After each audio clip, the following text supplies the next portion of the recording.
Coronavirus drammatico, il dato dei decessi in Veneto, 24 vittime nella sola giornata di oggi, 7 morti nella Marca, 4 donne che erano ricoverate al Caponcello e 3 uomini ricoverati all'ospedale di Conegliano. Lo aveva promesso il governatore Zaia, presenta le mascherine made in Veneto, Leone di San Marco e produzione di Grafica Veneta, a breve la distribuzione ai sindaci perché siano a disposizione della collettività. Per il fine settimana gli ospedali trevigiani si preparano a sostenere un'ondata di ricoveri, attivati anche i posti letto presso la struttura di San Camillo. Dalla ginecologia arriva il video per rassicurare le pazienti, il reparto è sicuro, non abbiate paura, tutto il personale è stato sottoposto a screening, gli asintomatici a casa, visite e urgenze garantite. Sindaco contro gli irriducibili delle passeggiate in collina, emette un'ordinanza che vieta le uscite a più di 1 chilometro da casa, bandite le gite. La denuncia di un dipendente: solo il 25% delle persone che incontriamo ha disposizioni indifferibili. C'è chi viene per avere la lista dei movimenti del conto o per aggiornare il libretto. La solidarietà nell'emergenza non si ferma, giorno e notte aperto l'asilo notturno di via Pasubio per ospitare i senza tetto, intanto al lavoro la Caritas. Un inedito sceriffo, Giancarlo Gentilini, che lancia un appello ai trevigiani con la traversa addosso e direttamente ai fornelli. Buonasera, ben ritrovati in diretta con l'informazione di Antena 3, sempre in straordinaria di fatto. Allora commentiamo insieme, in attesa di accomodare il governatore Luca Zaia, gli ultimi dati di questo pomeriggio, il bollettino di poco fa davvero, lo vedete in grafica, chiaramente purtroppo aumentano ancora i contagi. 3.384 il totale, più 170 da questa mattina, aumentano purtroppo anche i decessi, 113 lo sapete, giornata orrenda quella di oggi, più 24 le vittime in questa giornata, sono 201 le persone in terapia intensiva. Andiamo velocissimi, il Presidente Zaia dunque ha presentato questa mattina le mascherine di protezione prodotte da Grafica Veneta. Vediamo un'immagine, un momento della conferenza stampa di questa mattina. Dopo giorni e giorni di tentativi, modifiche, prove, il risultato è arrivato. Grafica Veneta, l'azienda di Trebasele che è tra le maggiori in Europa nel settore della stampa, ha prodotto e donato 2 milioni di mascherine al Veneto.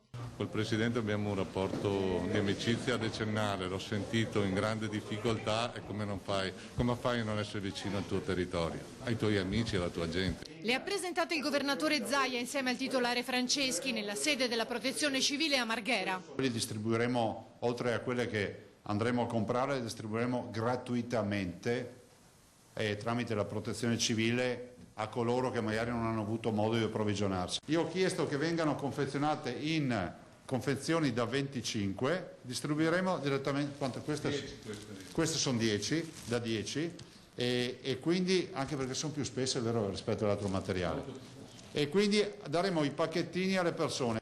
La macchina della distribuzione è già iniziata. L'assessore alla protezione civile Bottacin e l'assessore alla sanità Lanzarin hanno inviato lettere ai comuni, centri servizi per anziani, residenze sanitarie assistite e case alloggio per disabili con tutte le indicazioni. Bottacin nella lettera ai comuni specifica che le relative forniture verranno consegnate alle singole amministrazioni a cura della protezione civile e invita i sindaci a favorirne la distribuzione il più capillare possibile. Non è una banalità, ma è una genialità.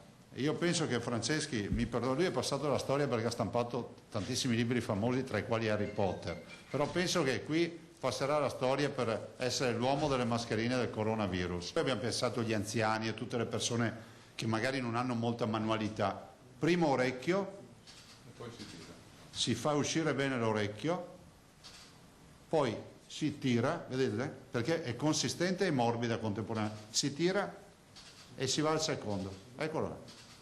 Cioè io la porto in ufficio, sopra la porto anche ore, l'ho portata ore per testarla, non si inumidisce, non fa aloni, a mio avviso lui dovrà produrre le mascherine per tutti. Siamo riusciti ad avere un processo che riesce a portare a una produzione giornaliera attualmente dai 500 ai 700 mila pezzi al giorno, per ipotizzare che nel giro di una decina di giorni se riusciamo ad arrivare al 1,5 milioni di prodotti.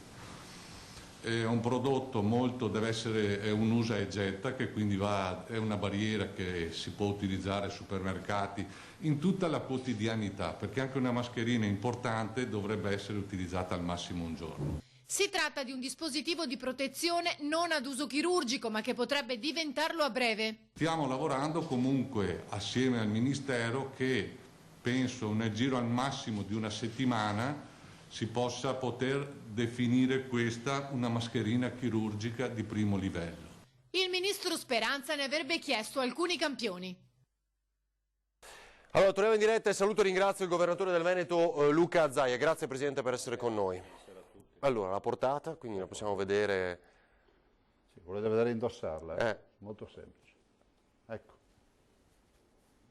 Quindi verrà distribuita, ha detto, da domani? Da quando? Ah, sì, consideri che la distribuzione copre bene. Abbiamo tentato, e qui è stato bravo Franceschi da creativo, poi a portare fuori non le dico quante prove abbiamo fatto e quanti materiali sono stati scartati. Questa ha la resistenza di un materiale che è molto morbido, è tipo un feltro, un feltro sottile, e quindi protegge, ha un buon livello di protezione, e poi vedo che c'è già qualche lazzarone che comincia a dire ma non è certificata, ma qua, ma là. Se non vi piace fate a meno di portarla. Certo. Come si dice, è gratis, nel senso che Franceschi ce ne ha regalati 2 milioni. Sì, però lei oggi ha detto speriamo che arrivi anche un altro regalo, non creda che non l'ho notato. È persona, diciamo, di cuore, cerchiamo di comprarne anche noi, con la volontà di distribuire, penso alle case di riposo, penso a tutti coloro che magari entrano. Adesso abbiamo fatto una direttiva per le visite in ospedale, un familiare per ricoverato una volta al giorno e con degli orari ben precisi, e chiediamo comunque che bocca e naso siano coperti, ci siano degli elementi di protezione. Cercheremo di distribuire anche queste. Si invitano i cittadini a procurarsi delle mascherine se ce le hanno, perché non è che adesso tutti devono affidarsi a questa, oppure arrivare con dei foulard o quant'altro. Insomma, i 2 milioni noi li distribuiamo. Un appello ai cittadini: se vi capita di avere il pacchettino da 20, accontentatevi del pacchettino da 10 o da 20, e magari se vi passa sotto mano uno scatolone di non trattenervi uno scatolone, perché è inevitabile. Noi abbiamo più di 2 milioni di famiglie in Veneto, se abbiamo 2 milioni di pacchettini riusciamo ad arrivare forse in tutte le famiglie. La distribuzione è affidata alla Protezione Civile, al volontariato in generale, cercando di diventare un po' capillari. Non è una distribuzione fatta postalmente dove in ogni cassetta arriva la mascherina. Cercheremo di alimentare anche questo canale senza creare aspettative di dire mi devono arrivare le mascherine di Zaia.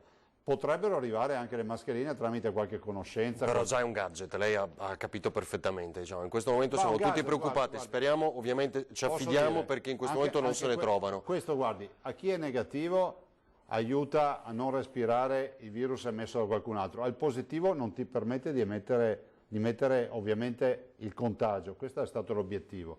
Dopodiché si può fare molto di più, si può fare molto di meglio, però vorrei ricordare che questa mascherina è resistente. È resistente, questo è l'importante, è un tessuto o non tessuto, carta, chiamatela come volete, ma è assolutamente riutilizzabile con velocità. Non è che faccio il rappresentante delle mascherine, ma sono soddisfatto del lavoro che abbiamo fatto.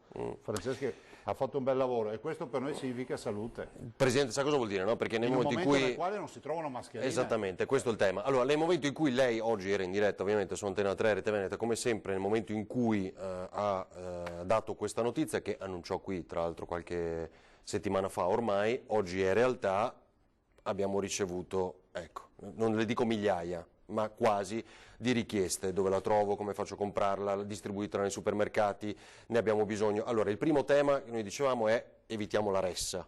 Sì, no? Il secondo tema è che noi non facciamo commercio, ne abbiamo 2 milioni da distribuire, cercheremo i canali, ma i canali anche, adesso c'è una disponibilità degli edicolanti, va valutata, però noi siamo anche preoccupati del fatto che non ci sia il contagio che si dirige tutto, quindi cercheremo di fare una cosa molto silenziosa e molto capillare, in maniera tale che tramite il volontariato ad esempio abbiamo delle persone che si sono... Cioè non possiamo dire domani la trovate davanti a quel supermercato o quell'ospedale, ecco, questo... Guardate, questa è una mascherina che deve girare col passaparola, col passamano, non costa niente, non la dovete pagare, cioè quelle che distribuiamo non le dovete pagare. Se poi un giorno arriveranno sugli scaffali dei supermercati o quant'altro, le pagate con ovviamente se mai capitasse, sui canali ufficiali, ma che qualcuno in canali non ufficiali vi dice dammi tot per uno scatolo di mascherine o quant'altro, vuol dire che le ha letteralmente rubate dalla distribuzione gratuita. Se invece le trovate in un negozio, vuol dire che le ha pagate, le mette sul banco, le potrà vendere, perché giustamente Grafica Veneta non le ha fatte solo per noi, immagino che c'era tutta Italia che adesso vuole queste, ma questo dimostra che i veneti hanno le palle, perché mancano le mascherine, ci siamo stancati di chiamare in giro nel mondo a cercare mascherine, le continuiamo a cercare per i nostri medici e abbiamo pensato comunque ai cittadini, i cittadini hanno il diritto di avere un minimo di protezione. Dicono anche i comuni, dicono anche i medici di base.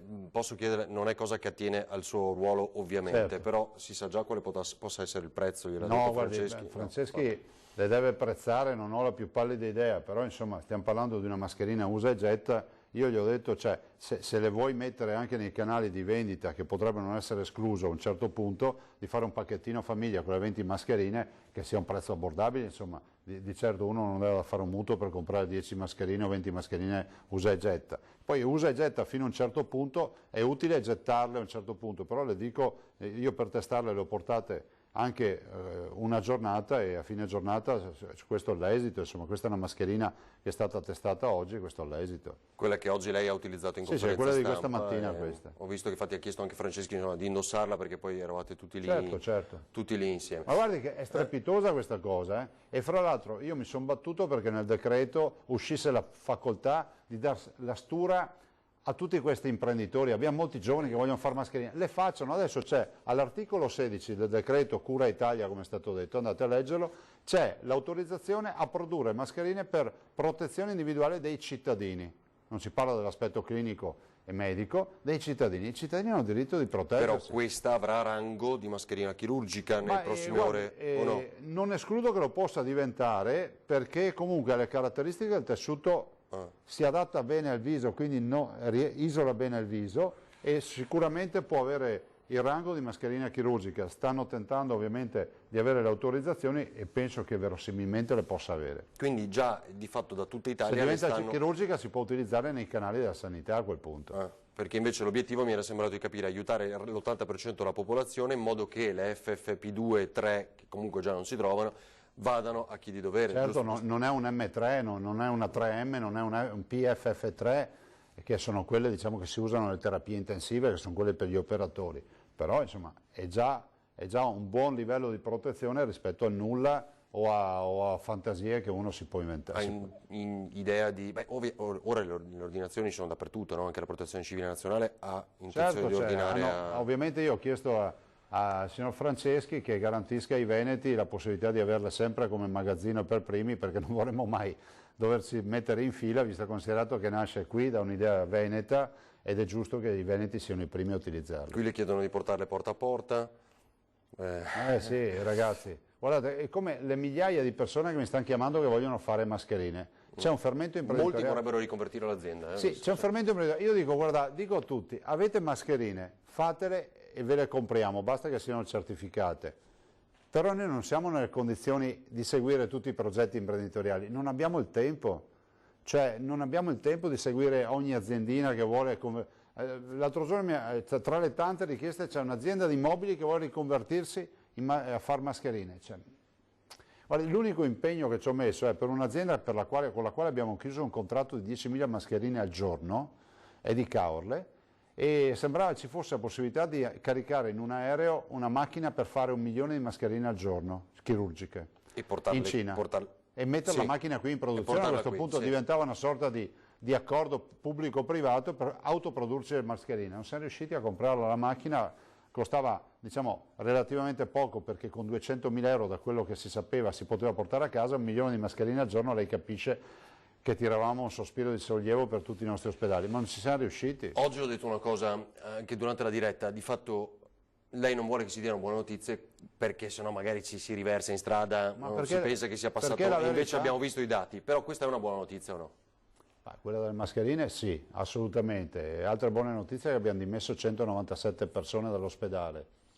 Altre buone notizie è che siamo sul pezzo, che non siamo ancora in asfissia, anche se potremmo arrivarci, nel senso che c'è ancora il letto disponibile per l'ultimo malato che arriva. E questa è la roba che più mi interessa dire, no? Perché senti discorsi che non mi piacciono, ci sarà la selezione dei pazienti, certo, chi prima, chi dopo. Queste sono ovviamente teorie di emergenza che riguardano il mondo della bioetica, dei professionisti, sui quali io non posso dire nulla. Però finché ci sono io mi batterò perché ci sia sempre un letto a disposizione per tutti. E adesso cosa stiamo facendo? Guardi, io poi uscirò da qui, telefonerò e parlerò con la Cina perché sembra che ci sia ancora possibilità di avere respiratori meccanici. Quello che stiamo comprando respiratori che ci basterebbero per 3 vite, perché a noi non servono tutti questi respiratori, ma in questa emergenza io non posso rischiare che ci sia qualcuno che si sente dire non abbiamo il tubo. Ecco, vorrei dire una roba. Ci sono in questo momento, cioè il problema è questo, perché 825 postazioni. Con relativa dotazione. Scusi, ma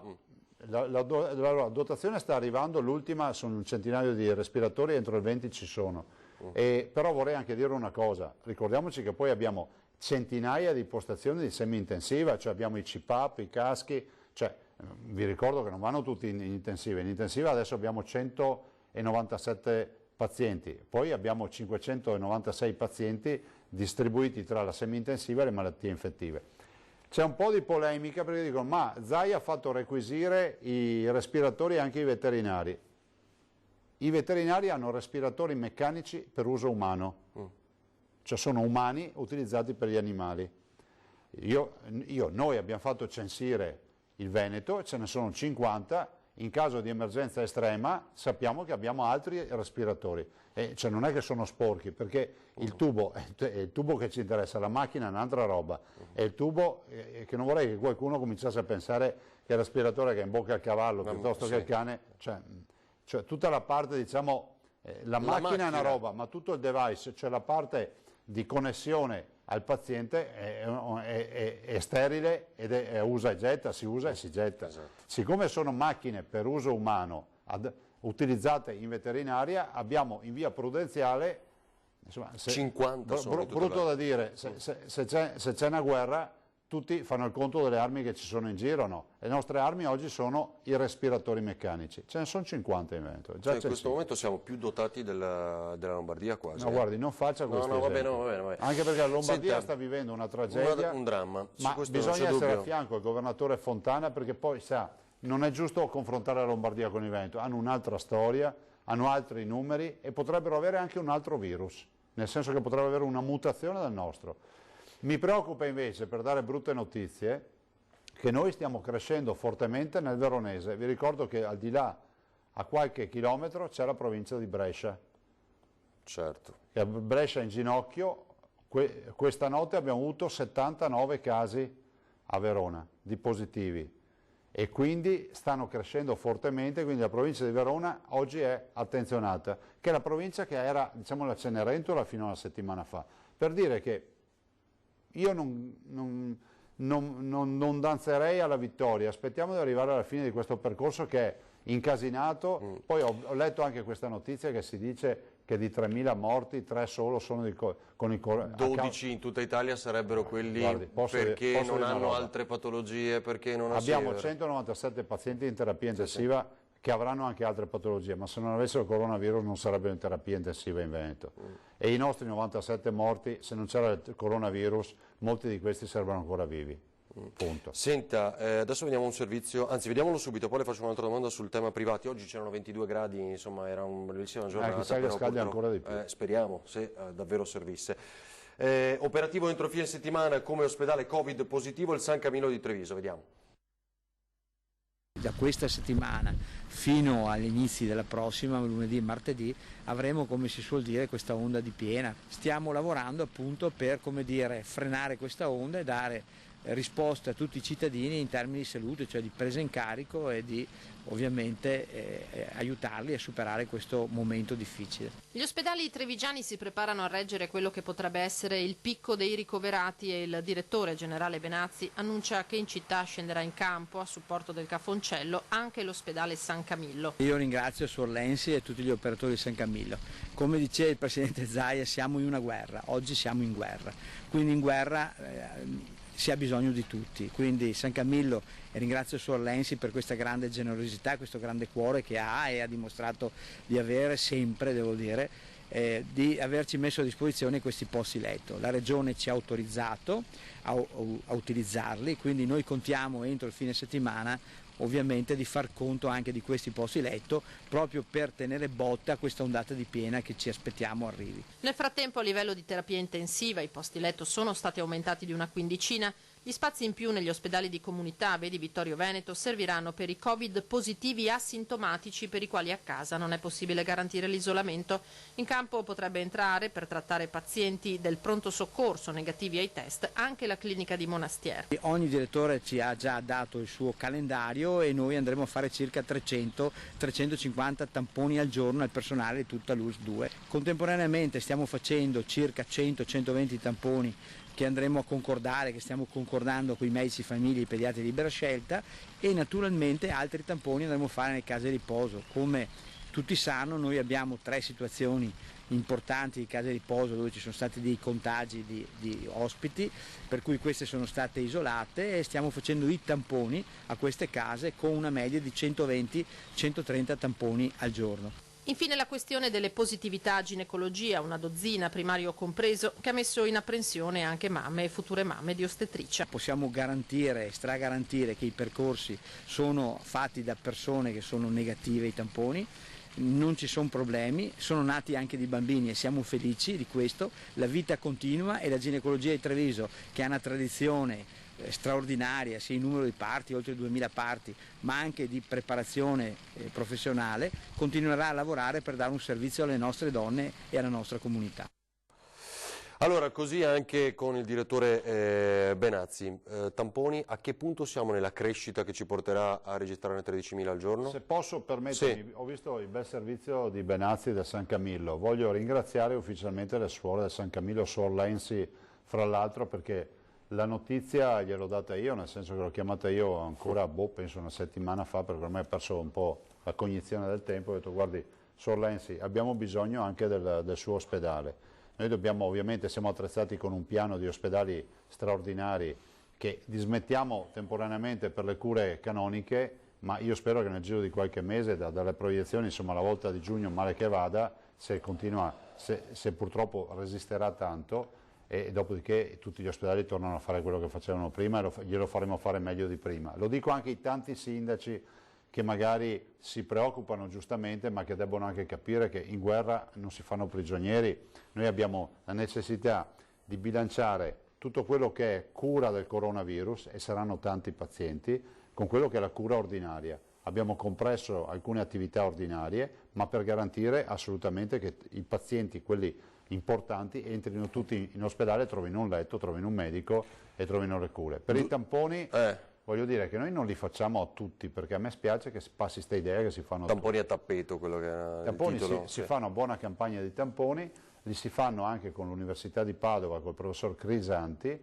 e quelli saranno più casuali, non so, le commesse di un supermercato piuttosto in qualche piazza con i camper, perché servono per lo studio epidemiologico e per capire come si sta muovendo il virus. E poi il personale degli ospedali, perché è il vero patrimonio che abbiamo, delle case di riposo, tutto quello che riguarda ovviamente i pazienti sintomatici che abbiamo bisogno di rilevare, che eventualmente testeremo anche con il test rapido, ma che però lo si può fare nel sintomatico che ha già sviluppato una risposta anticorpale. Cioè il famoso asintomatico, colui che non ha sintomi e è positivo, nella stragrande maggioranza dei casi non lo becchi col test rapido, perché il test rapido ti dice... Che è quello con la gocciolina di sangue, il dito? Giusto? Il test rapido, sì, quello lì ti dice solo se c'è la risposta degli anticorpi, quindi deve essere un positivo, definiamolo positivo o positivo. Avanzato.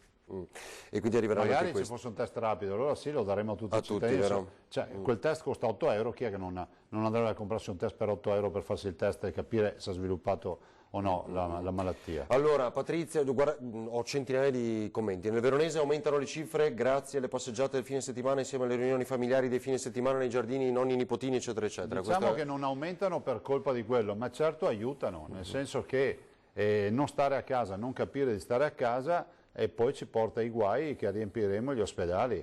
Tant'è vero che secondo me, io spero, ne ho già parlato del governo, questa storia delle passeggiate e dell'apertura anche potrebbe arrivare un intervento dei ulteriore, market la domenica va risolta con la chiusura. Torno al tema privati, perché anche in queste ore sono diversi, non solo medici ma anche infermieri ci hanno scritto: noi siamo fermi perché l'attività è calata, vorremmo fare qualcosa, quindi tema 1, utilizzare anche quel tipo di personale in futuro se possibile, come sta ragionando il Friuli Venezia Giulia, e i macchinari. Certo. Sì?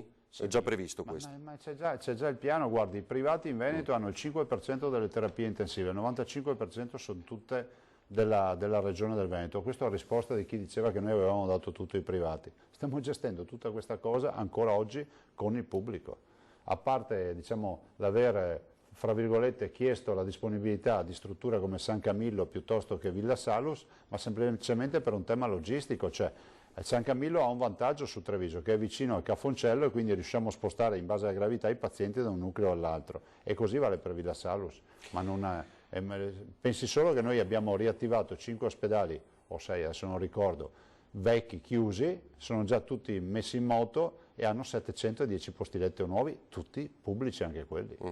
Senta, disinfettare le strade, lei cosa ne pensa di questo? Beh, la mia idea.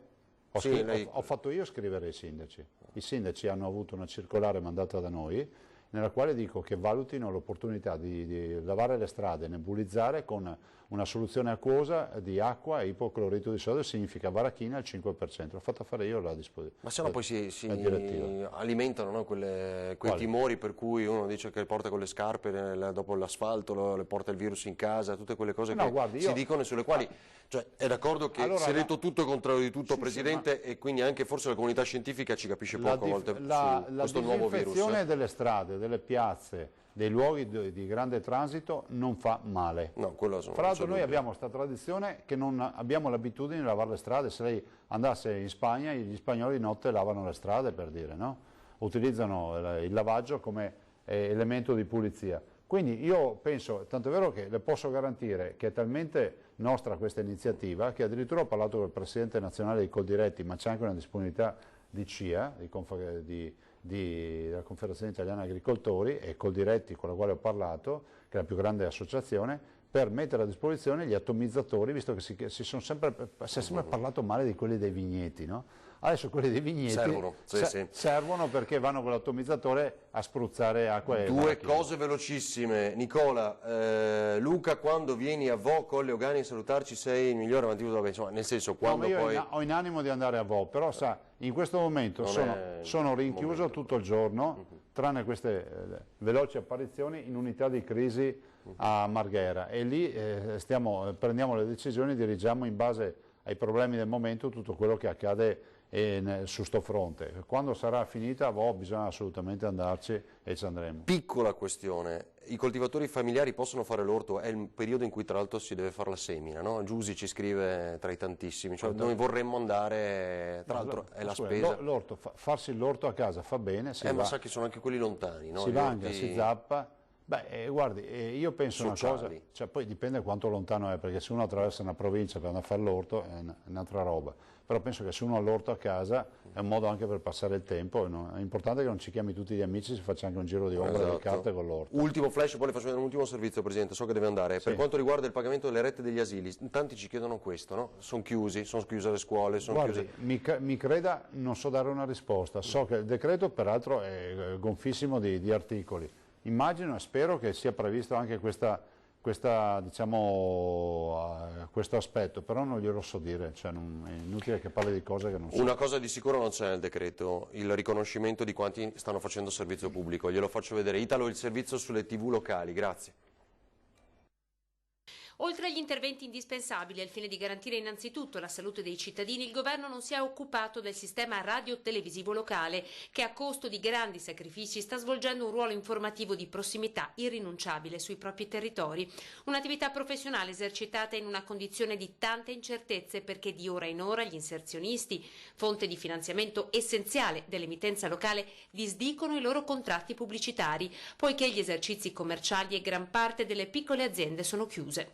E se queste imprese utilizzano la cassa integrazione in deroga per non gravare sui bilanci, le emittenti locali non possono fare altrettanto, perché in questo momento buio devono restare al servizio dei cittadini ed adempiere al loro obbligo e dovere civico di informare.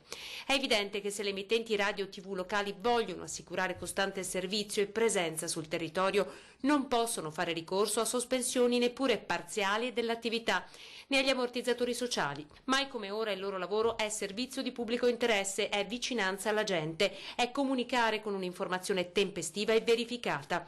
L'utilità di tale servizio, mai come in questo momento, è infatti riconosciuta dagli stessi cittadini. Prova ne è la sorprendente impennata degli indici di ascolto del comparto, anche dovuta all'eccezionale incremento del livello produttivo dei programmi informativi locali. La tenuta di questo importante servizio locale non può che essere quindi di interesse generale. Senza più introiti pubblicitari e senza un efficace intervento di sostegno si condanna l'informazione radio-televisiva locale all'estinzione. Le emittenti locali costituiscono un servizio essenziale per i territori che non può essere soffocato. Al governo si chiede un immediato ripensamento per mantenere aperta la voce di chi, per assicurare informazione di prossimità, non può chiudere né ricorrere agli ammortizzatori sociali.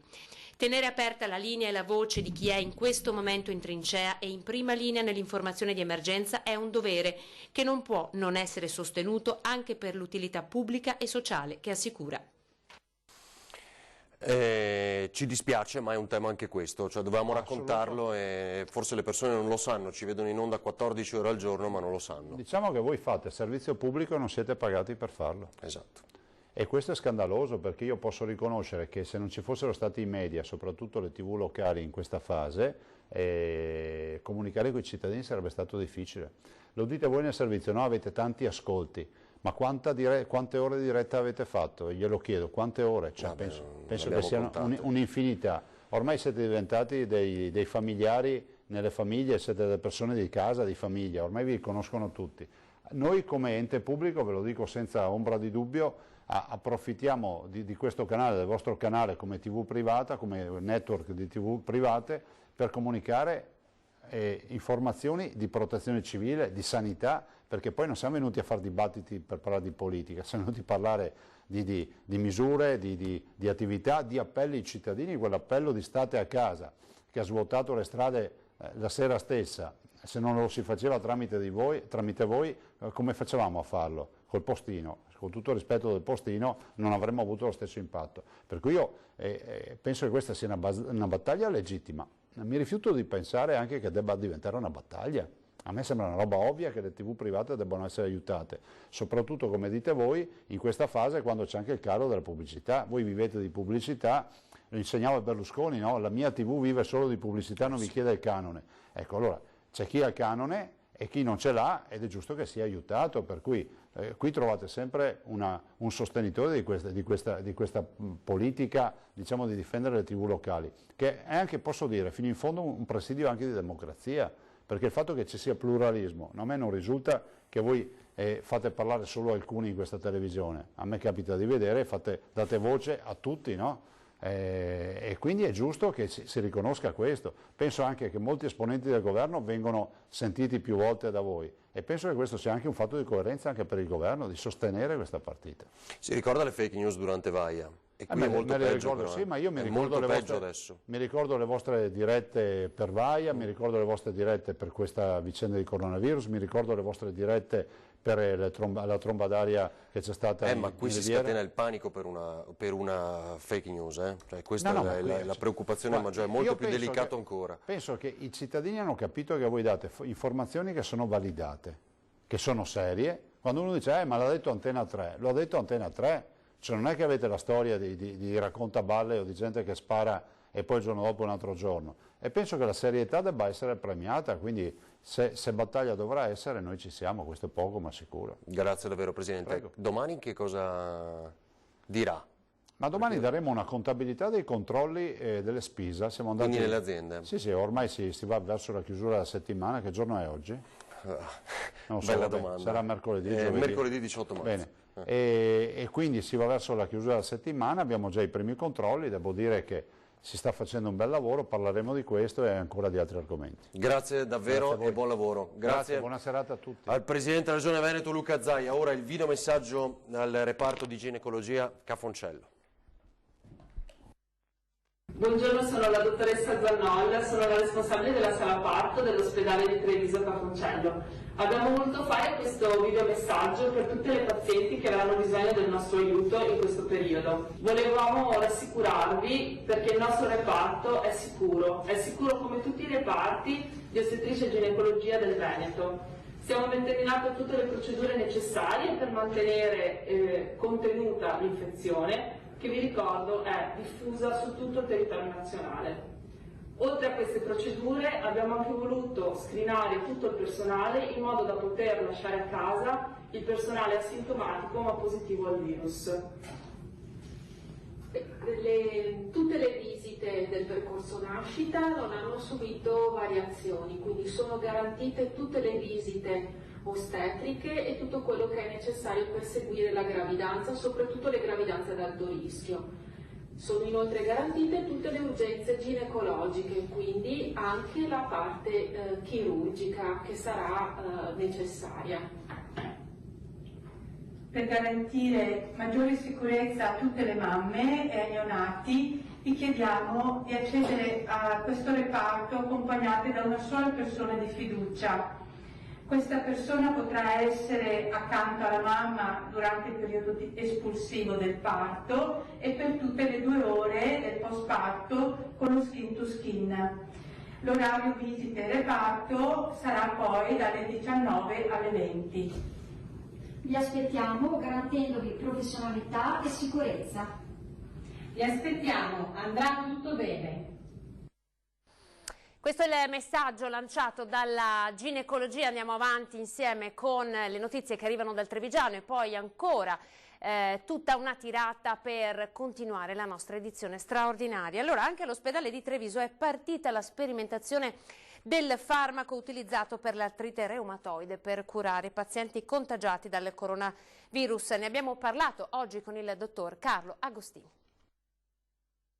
Non è un farmaco specifico per l'infezione da Covid, è un farmaco che amplifica la risposta immunitaria. E il problema di questa malattia è che proprio quando il virus in un certo modo scende nell'apparato respiratorio attiva il sistema immunologico, i meccanismi di difesa. I meccanismi di difesa teoricamente dovrebbero eliminare il virus, però hanno anche come effetto collaterale dei danni nel tessuto polmonare, in particolare nei punti dove si scambia l'ossigeno. In conseguenza il paziente diventa ipossemico, va in insufficienza respiratoria. Tocilizumab interviene proprio in questo punto, va a bloccare l'esagerata risposta immunologica. Quello che è la mia impressione è che noi stiamo tentando di dare il farmaco quando la malattia è un pochino avanzata, quando il paziente è magari intubato, e in effetti anche nella nostra esperienza pazienti intubati dopo il farmaco è stato possibile levare questa procedura aggressiva dell'intubazione, ma però sarebbe molto meglio che non arrivassero ad essere intubati, quindi partire prima dell'aggressività della risposta stessa, e quindi stiamo cercando di, ma i risultati ci vorranno mesi per averli, cercare di identificare il punto in cui si riesce a bloccare questa esagerata risposta immunologica. Allora, così il dottor Carlo Agostini, e poi accanto ai sanitari che stanno combattendo quotidianamente contro il virus negli ospedali si affiancano anche i colleghi psicologi che stanno mettendo in atto gli stessi metodi che si utilizzano in caso di gravi traumi. Tanti di noi abbiamo dato disponibilità e abbiamo pubblicato sul nostro sito aziendale la possibilità ai reparti, a tutti quelli che ci chiederanno, di una consulenza psicologica in situazione di emergenza. Psicologi dell'intera azienda sanitaria a disposizione 7 giorni su 7 dei colleghi sottoposti alla fatica e allo stress fisico ed emotivo della prima linea nella lotta al virus. La grande angoscia di venire infettati, la grande angoscia e paura di portare il virus a casa alle proprie famiglie e soprattutto la tensione di questo nemico invisibile che crea tanta paura e quindi anche tanta angoscia. Siamo preparati, abbiamo fatto corso di formazione intorno alla psicologia dell'emergenza, c'è un approccio psicoterapico che si chiama EMDR che è una tecnica che si utilizza nei casi di trauma o nei casi di forte stress. Non certo paragonabile, ma comunque non facile, neppure la prolungata permanenza in casa di questi giorni. Gli adolescenti ostentano sicurezza ma sono preoccupati. Ai bambini, dice lo psicologo, va spiegato tutto dicendo la verità. Gli anziani è il vero problema, perché se gli adolescenti riescono in qualche modo a rapportarsi tramite i social, agli anziani in questo momento sta mancando il canale di socializzazione principale, che per esempio uscire, andare a prendere il pane, il giornale. Dovrebbero cercare di utilizzare più anche loro i social e cercare, come dire, di implementare in altro modo le forme di socializzazione. La convivenza forzata in famiglia può causare tensioni, ma lo specialista invita a guardare la questione da un'altra ottica. Mi preoccupa molto questa cosa, mi preoccupa che ci sono famiglie, caregivers, che in questo momento devono occuparsi dei loro figli autistici o disabili e fornire tutta l'assistenza che al momento non possiamo fornire noi perché i centri diurni sono stati chiusi. Allora pensate un po' a loro e forse questo vi aiuterà a ridimensionare la vostra angoscia e la vostra pesantezza. Così lo psicologo, adesso ancora in ospedale, però per una notizia di cronaca, perché è stato arrestato all'alba di oggi un 33enne serbo residente ad Arzignano nel Vicentino. Si è introdotto all'interno dello spogliatoio degli infermieri dell'ospedale Ca' Foncello di Treviso per rubare dagli armadietti zoccoli, camicie e pantaloni. Lo straniero, fermato alle 5 del mattino in sala d'attesa dai carabinieri, è stato arrestato. Ai militari ha tentato di fornire delle false generalità, è stato identificato con certezza grazie all'analisi delle impronte digitali. A cosa gli servisse il travestimento non è chiaro, se per lasciare indisturbato l'ospedale o per usarlo come copertura per compiere qualche scorribanda. Ancora emergenza coronavirus, questa volta andiamo nelle case di riposo. È necessario assistere e garantire la totale sicurezza per chi è ricoverato nelle case di riposo, ma anche ovviamente per i medici, così il sindacato. Bisogna far sì che i dispositivi di protezione individuale siano forniti a tutti i lavoratori e a tutte le lavoratrici. Se non si andrà a regime nelle prossime ore, noi già da domani cominceremo a fare le denunce ai carabinieri e segnalare queste questioni in prefettura e all'ULSS. Dopo la decisione di chiudere le porte delle residenze per gli anziani a parenti, amici e volontari, la preoccupazione del sindacato si rivolge ora ai tanti professionisti impiegati nelle 54 strutture per anziani presenti nella Marca. I problemi e l'enorme mole di lavoro stanno gravando in questi difficili giorni sull'operosità di quasi 10.000 dipendenti fra operatori sanitari, medici e impiegati. Uomini e donne che stanno svolgendo un lavoro essenziale, seguendo 5.000 ospiti non autosufficienti fra case di riposo pubbliche e private e in mano alle cooperative. Ad oggi però il loro lavoro, dopo le disposizioni contenute nell'ordinanza per far fronte all'emergenza coronavirus, deve essere assolutamente svolto in totale sicurezza, lo ribadisce ancora una volta il sindacato dei pensionati, per la massima tutela della salute individuale e per la fragilità delle persone anziane che stanno seguendo. I prossimi 15-20 giorni dobbiamo stringere i denti tutti, stare a casa e far lavorare in sicurezza tutti quelli che devono garantire i servizi essenziali, dagli ospedali alle case di riposo, dove ci sono persone più deboli e dove ci sono persone coraggiose che stanno facendo il loro mestiere, e chi organizza deve metterli in condizioni di avere tutti i dispositivi di protezione individuale. Un fenomeno che non bisogna sottovalutare poi sono anche i recenti licenziamenti che vanno ad appesantire una situazione già resa complicata. Molte persone che lavorano nel sociosanitario delle case di riposo stanno dando le dimissioni perché si prospettano delle assunzioni nel sistema pubblico, cioè negli ospedali. Va benissimo che la persona possa ambire a migliorare la propria condizione, ma dobbiamo stare attenti perché apriamo dei buchi da un'altra parte, quindi bisogna fare assunzioni aggiuntive alle persone che già ci sono dentro al sistema pubblico e dentro al sistema privato, altrimenti rischia di essere un travaso di forza lavoro senza che questo consenta di mantenere quella qualità necessaria. Arrabbiato contro i cittadini che domenica sono andati, nonostante i divieti, a passeggiare sui colli del Coneglianese, così il sindaco ha emanato una nuova ordinanza. Sentite. Ritengo assolutamente inaccettabile quello che è successo nell'ultimo fine settimana a Conegliano e soprattutto nelle zone collinari, all'interno delle quali abbiamo visto gente che aveva scambiato questa emergenza sanitaria per la settimana dello sport. È ufficiale, da oggi a Conegliano e fino al 25 marzo non sarà più possibile effettuare passeggiate e spostamenti non connessi a comprovate esigenze di lavoro, salute e necessità di carattere primario. Abbiamo dovuto ricorrere a questa ordinanza semplicemente perché manca il buon senso.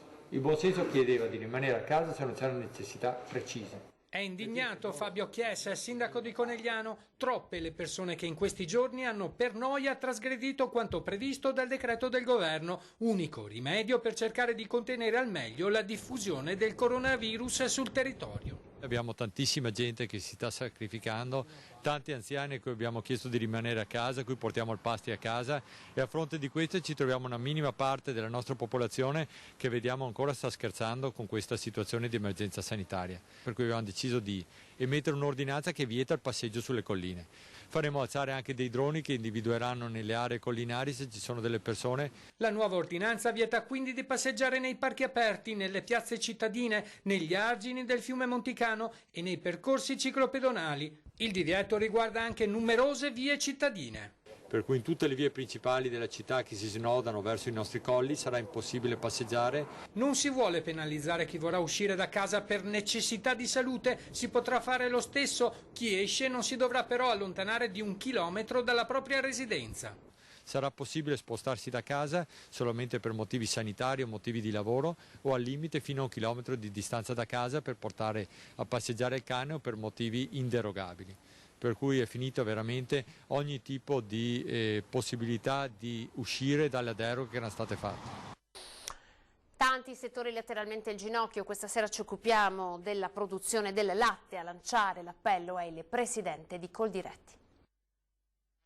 Latte, vini, ma anche fiori e piante. I settori sono letteralmente in ginocchio, i produttori non riescono più ad andare avanti. L'appello lanciato dalla Coldiretti alla gente: acquistate i prodotti italiani. Noi stiamo monitorando tutti i nostri settori, chiaramente quelli più in difficoltà oggi è in particolare il latte, perché con la chiusura del canale Oreca, chiusura di tanti locali, ristoranti, bar che conosciamo, c'è stato un crollo di questo tipo di consumo, perciò tutto quello che è il latte che viene consumato quotidianamente in quel canale lì oggi si trova nelle stalle, perché anche chi lo deve lavorare ha un'eccedenza di questo prodotto. Ma non è tutto, questa emergenza sta mettendo a dura prova anche il florovivaismo. Tutte le serre, tutto quello che erano le piantine da orto o da giardino che venivano poi rimesse sul mercato in questo periodo sono assolutamente in crisi, non si possono vendere perché i negozi sono chiusi, perciò vuol dire milioni di euro che vanno in fumo, piante che dovranno essere distrutte, e perciò le aziende sono anche qui in grande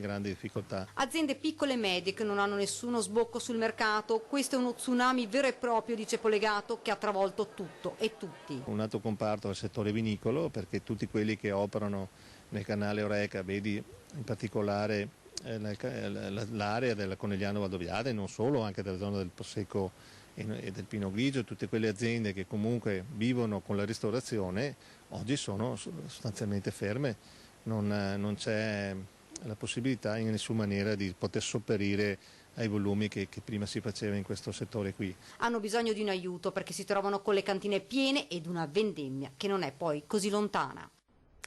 Doppia segnalazione, andiamo alle poste con le immagini, 2 segnalazioni che arrivano da un utente delle poste di 82 anni e da un dipendente degli uffici postali. Ma io non sono mai uscita di casa da quando c'è l'ordine di non uscire, io non sono mai uscita. Perché devo andare alla posta a prendermi la raccomandata? Che tra l'altro mi serve questa cosa per vedere se adesso sono guarita quell'occhio o meno, capito? 82 anni, la signora Maria, così la chiameremo, riceve un referto a mezzo raccomandata da parte dell'ospedale, ma il postino, non potendo avvicinarsi agli utenti, è costretto a lasciare l'avviso di ritiro presso gli uffici postali. E hanno detto no signora, lei trova qui la raccomandata, tanto noi abbiamo il vetro.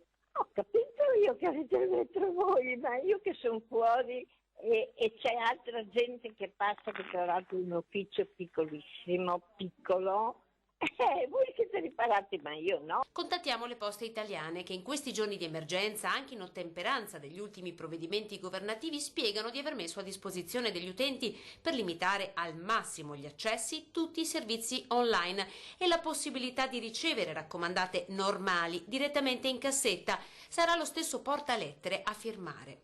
Questo però, ed è il caso della signora Maria, non è possibile per le spedizioni che richiedono identificazione certa del destinatario, come invio patenti o passaporti, atti giudiziari, referti e raccomandate in contrassegno. Purtroppo per la signora Maria sarà necessario recarsi presso gli uffici postali. Ma intanto dall'altra parte dello sportello chi lavora negli uffici denuncia una situazione di anomalo e inutile sovraffollamento. Un dipendente ci scrive: su 100 clienti in una giornata soltanto 25 avevano un'operazione indifferibile, gli altri sono venuti solo per fare una lista di movimenti del conto corrente oppure aggiornare il libretto di risparmio. Il timore degli operatori è che in questa nuova fase di aperture contingentate o addirittura a giorni alterni gli uffici possano riempirsi. Poste Italiane ancora una volta raccomanda di affidare agli sportelli soltanto le spedizioni urgenti, per tutto il resto le poste sono online. Adesso notizie utili per padroni di animali, perché anche loro ovviamente escono, anzi escono forse più di tante altre persone, e ci sono magari dei consigli utili per la loro detersione. Non vi preoccupatevi, i cani e i gatti non vi trasmetteranno il coronavirus. Non dimentichiamoci di loro, dei nostri amici animali, cani, gatti che ospitiamo in casa o in giardino e che magari in qualche caso condividono con noi il letto o il divano. Ecco, sicuramente in questa fase di emergenza con l'infezione da Covid-19 in corso anche loro meritano qualche attenzione in più, soprattutto perché hanno bisogno di essere portati fuori molto spesso. I suggerimenti veterinari quali sono? Sicuramente stare in casa il più possibile, portare fuori il cagnolino il meno tempo possibile e non fermarsi a chiacchierare nei giardinetti pubblici, quindi cercare di stare fuori con il cagnolino il meno tempo possibile. Per quanto riguarda le esigenze veterinarie, assolutamente dovete telefonare prima al medico veterinario, non presentatevi direttamente nella struttura. E poi un po' di attenzione alla detersione. Ci spiega il medico veterinario, bisogna aggiungere ai normali detergenti anche prodotti a base di clorexidina. Per avere una buona disinfezione. In medicina veterinaria abbiamo diversi prodotti anche con un elevato potere antisettico. In medicina veterinaria sono registrati molti prodotti a base di clorexidina con diverse concentrazioni di efficacia, quindi vanno dallo 0,02 fino al 4%, quindi sono principi attivi disinfettanti dose dipendente. Attenzione, perché questa è anche la stagione di filaria, pulci e zecche, dunque non dimenticate di trattare gli animali anche con gli antiparassitari per non avere altri agenti patogeni in casa. Posso dire forza ragazzi, forza colleghi, e andrà tutto bene. Dobbiamo darvi conto di nuove truffe in circolazione. Purtroppo questa volta la notizia è stata resa nota dall'assessore regionale Giampaolo Bottaccin, che chiede la massima condivisione. Ci sono degli sciacalli che suonano alla porta degli anziani dicendo che li manda alla Regione del Veneto per effettuare il tampone per il controllo del coronavirus. Anche alla luce delle notizie che vi stiamo dando, ovvero che verranno fatti più tamponi, ecco, non sarà questa la modalità. Non aprite, sono truffatori, chiamate il 112 oppure il 113. L'emergenza dei senza tetto, che ovviamente non si ferma anche nei tempi del coronavirus. Abbiamo sentito l'assessore Tessarolo che ci spiega come siano garantiti i servizi primari. Giorno e notte l'asilo di Via Pasubio sarà aperto ai senza tetto. L'emergenza coronavirus ha portato l'amministrazione comunale a rivedere tutti i servizi, soprattutto a favore delle fasce più deboli. Ci siamo sentiti anche con i comuni di Castelfranco Veneto, Conegliano, che con noi sono referenti d'ambito per la povertà nei 3 distretti, spiega l'assessore Tessarolo, al fine di garantire i servizi primari sul territorio e soprattutto disincentivare gli spostamenti dell'utenza.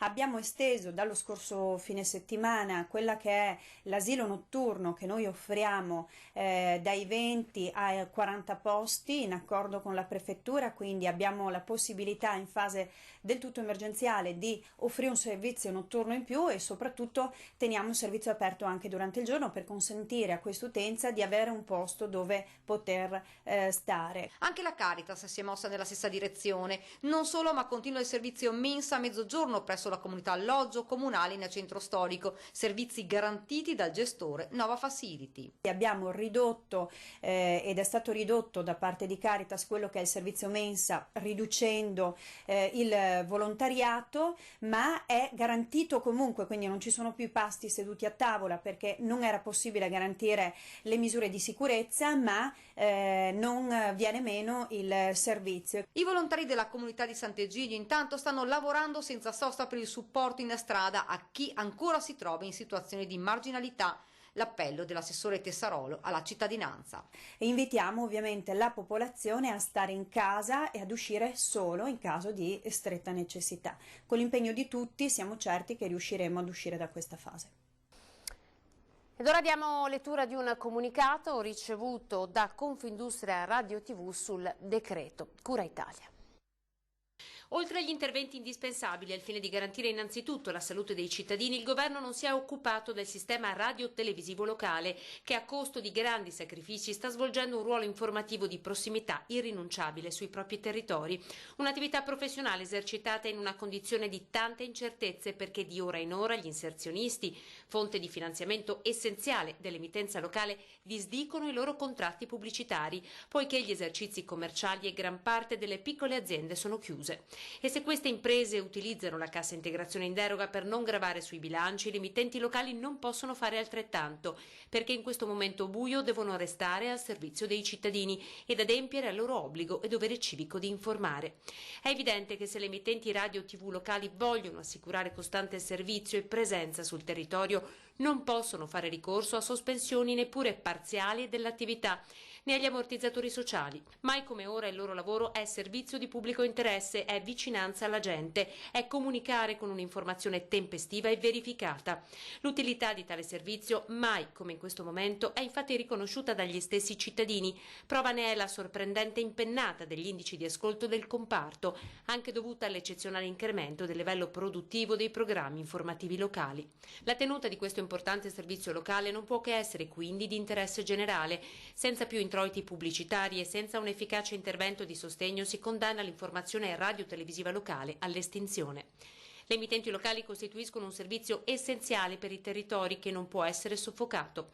Al governo si chiede un immediato ripensamento per mantenere aperta la voce di chi, per assicurare informazione di prossimità, non può chiudere né ricorrere agli ammortizzatori sociali. Tenere aperta la linea e la voce di chi è in questo momento in trincea e in prima linea nell'informazione di emergenza è un dovere che non può non essere sostenuto anche per l'utilità pubblica e sociale che assicura. Celebrazione della Santa Messa, domani mattina in diretta dal Duomo di Treviso, sarà trasmessa a partire dalle 9:30 del mattino su Antenna 3 su Rete Veneta. A presidiarla il Vescovo di Treviso, Monsignor Michele Tommasi. Anche questa sentita celebrazione si terrà senza fedeli e porte chiuse. Le nostre emittenti offriranno a chi lo vorrà la possibilità di assistervi comunque, così da non perdere, anzi da rafforzare il senso di comunità. Siamo stati abituati a vederlo in veste di sceriffo, adesso decisamente per lui è una veste inedita. Guardate il video che ha mandato Giancarlo Gentilini. Cari cittadini, ho cambiato professione. Faccio il cuoco e resto a casa. Questa è una spaghettata che io mangio restando a casa. Fatelo anche voi e vedrete che tutto andrà bene. Mi raccomando, è un consiglio che vi do, seguitelo, restate a casa, questo è l'importante. Adesso un altro video, quello che annuncia il rinvio del tradizionale processo alla veccia di metà Quaresima di Cendon di Silea, un video che è stato tra l'altro girato prima delle stringenti disposizioni anticontagio, dunque non meravigliatevi se vedete i due protagonisti vicini e senza mascherina. Buongiorno, questo è un messaggio per tutte le televisioni più importanti del mondo. Antenna 3, Al Jazeera, TG Scavessai 24, CNN, Cisley Will e Playboy TV. Annuncio ufficiale della Corte del processo a Vecchia de Senon. Qui presente il giudice Geremia Chardonnay e Caivo Demente, cancelliere del processo. Ecco, dal nostro isolamento forzato qua in cantina annunciamo che il processo di Aveccia Marietta Acqua Alta, vedova Mose, è stato spostato a data da destinarsi. Vi teneremo aggiornati attraverso la nostra pagina Facebook e con un altro comunicato a reti unificate. Bravo Caivo! No altri rispettosi delle ordinanze conficatici, restiamo in quarantena qua in cantina, non se movemo. Cioè, ma quando andiamo fuori da qua? Caivo, cos'è finito il vin? Potremo andare fuori. Ringraziamo tutti gli amici di Antenna 3 e buon lavoro! Ecco una ventata di leggerezza adesso insieme, andiamo a vedere le notizie che arrivano da Belluno.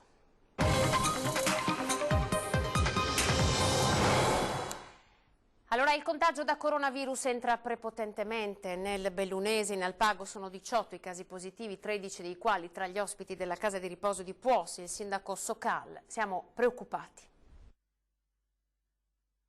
Si allarga la mappa del contagio in provincia di Belluno. L'incremento dei casi di positività, 140 ad oggi, e del numero di persone in isolamento fiduciario, 616 alle 16 di ieri, allarma istituzioni e cittadini. Il motivo è semplice ed è il raffronto tra il numero di contagi e la popolazione residente, che si aggira complessivamente attorno ai 200.000 abitanti. Il dato preoccupante di oggi è la situazione registrata nel comune di Alpago. La situazione è sicuramente difficile, importante da monitorare in continuazione.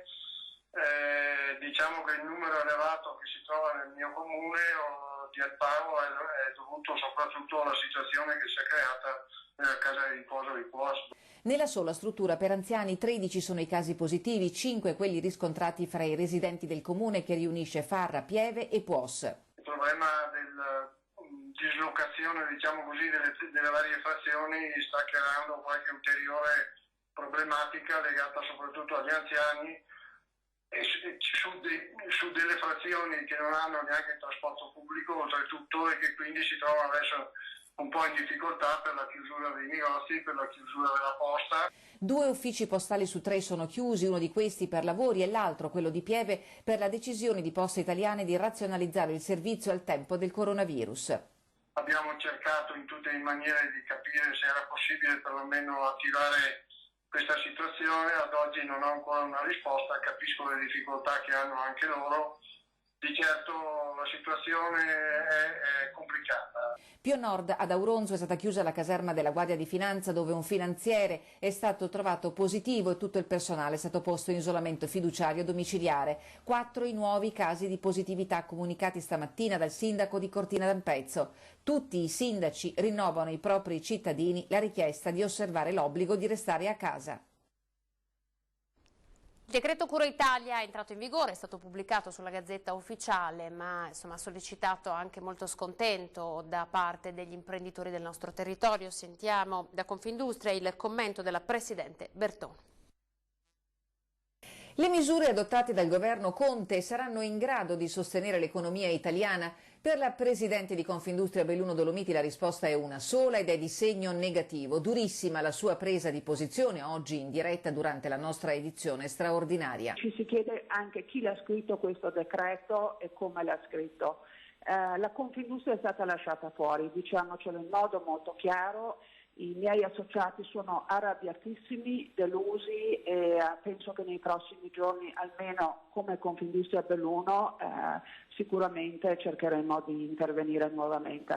Inutile nascondere la preoccupazione, il decreto non ha tenuto conto, denuncia Lorraine Berton, di una filiera molto lunga e articolata sull'intero territorio nazionale, che è composta per lo più da piccole e medie imprese che sono state lasciate totalmente fuori dai benefici. Nel caso in cui non si riesca a mettere in campo misure idonee e tempestive per arginare la crisi, questo sistema sarà gravemente compromesso. Io sono preoccupatissima ovviamente in primis per la salute della nostra Italia, ma le assicuro che lo tsunami che sta arrivando nelle aziende, che arriverà nei prossimi mesi, farà altrettanti danni. Una situazione scandalosa secondo la Presidente di Confindustria Belluno Dolomiti, tenuto conto che la stragrande maggioranza delle imprese fatturano più di 2 milioni e non fosse così il nostro Paese sarebbe già in ginocchio da tempo. Rimango stupefatta che sia rimasta fuori da un decreto il 90-95% delle imprese che lavorano su questo territorio e si sia invece parlato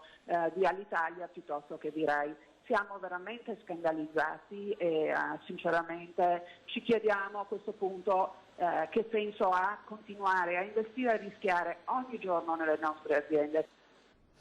Come da tradizione ormai a chiusura dei nostri notiziari vi facciamo vedere un breve estratto delle immagini dal tema Andrà tutto bene che ci state inviando in questi giorni.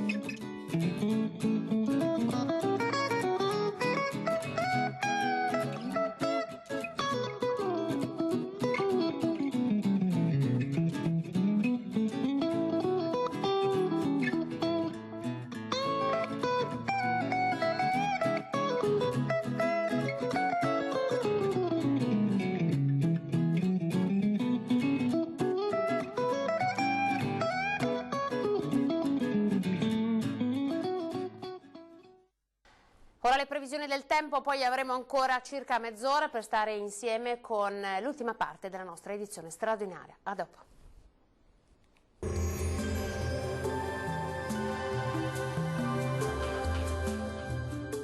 Super fresco a Ponte della Priula, negozio fuori dal coro. Super fresco a Ponte della Priula, qualità al giusto prezzo.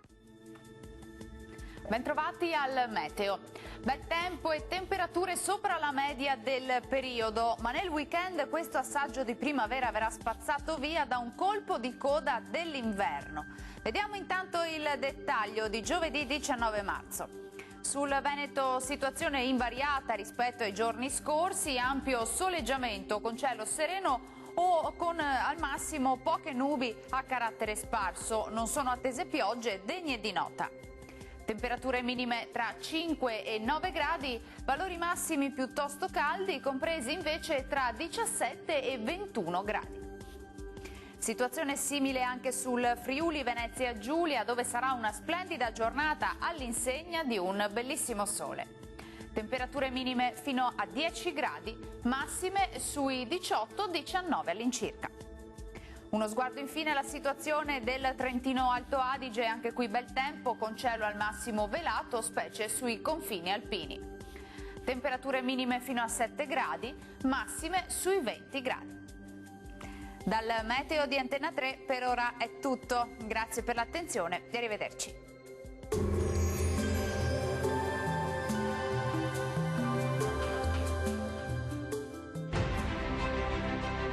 Amaro Montegrappa, alcol da cereali con erbe ed estratti naturali. Amaro Montegrappa, chiedilo al tuo bar.